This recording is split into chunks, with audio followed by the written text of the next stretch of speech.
The Model 1935 is an improvement on Browning's original swinging link breech lock, relying on a fixed lump beneath the chamber into which a shaped path is cut to bear against a hardened transom in the frame.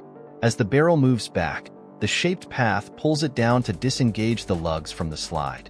The only dubious feature is the trigger linkage, instead of the Browning stirrup passing around both sides of the magazine well. As in the Colt M1911, the Model 1935 has a slide-mounted transfer bar doubling as a disconnector, though undoubtedly an effectual design. The resulting trigger pull is neither as sensitive nor so amenable to refinement as the stirrup pattern. As such, tuning is only demanded by target shooters, and as the Model 1935 was designed as a combat pistol, this theoretical deficiency is of little moment. Two versions of the M1935 were available prior to 1940. The ordinary model, with a normal fixed-notch rear sight, or an adjustable sight model with a tangent leaf back sight graduated to 500 meters and a slot in the backstrap of the butt to accept a wooden stock. A minor variant of the latter pistol offered a larger back sight, graduated to 1,000 meters. Other aberrant variations included an ordinary model with a 9-shot magazine, chambering 765mm Browning or 765mm Parabellum for trials in Switzerland and France respectively. Neither was ever offered commercially. There is also said to have been a selective fire adjustable sight model which, fitted with the stock and set to automatic mode, could function as a submachine gun.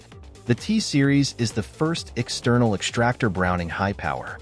Many people consider these post-World War II guns to be the best of the high power in terms of fit and finish. The T was added to high-power serial numbers as an inventory code and accounting designation. Early Ts might have the older rust bluing, but most guns by 1963 to 1964 get salt bluing, which was a cost-saving measure. Oddly, this process created a deeper, darker blue-black finish, which is one of the things coveted about the T-Series. The real difference in the T-Series bluing compared to those that followed is that they were the last HI powers to be hand-polished. They also received a lot of hand fitting, which ended in 1970 when the polishing was done by machine. They still have the smaller half-moon sights and original nub thumb safety. They make great shooters, but many people are buying them for collector value. They also are one of the few frames that can be checkered because of the location of the serial number on the frame below the ejection port versus the front strap found on later BHPs. Browning high-power pistols were used during World War II by both Allied and Axis forces. After occupying Belgium in 1940, German forces took over the FN plant. German troops subsequently used the high power, having assigned it the designation Pistole 640B for Belgian. Examples produced by FN in Belgium under German occupation bear German inspection and acceptance marks, or Waffenamts, such as WAA 613, FN Luttich, Belgium. In German service, it was used mainly by Waffen-SS and Fallschirmjäger personnel, the paratrooper branch of the German Luftwaffe before and during World War II. They were the first German paratroopers to be committed in large-scale airborne operations.